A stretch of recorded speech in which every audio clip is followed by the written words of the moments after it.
সাল্লাল্লাহু আলাইহি সাল্লাম বলেছেন, তোমরা হজ সাথে সাথে উমরা, তাবিউ বাইনাল হজ্জ ওয়াল উমরা, হজও করো পাশাপাশি উমরাও করো।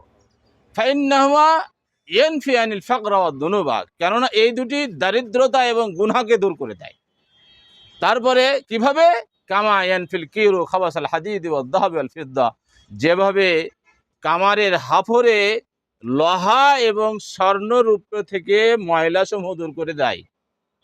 তারপরে আল্লাহ রাসূল বলছেন, লাইসা লিল হজ্জাতিল মাবরুরাতি সাওয়াবুন ইল্লাল জান্নাহ, আর কবুল হজ, যে হজে কোনো গুনাহ হয় না, এমন হজের কোনো প্রতিদান নেই জান্নাত ছাড়া।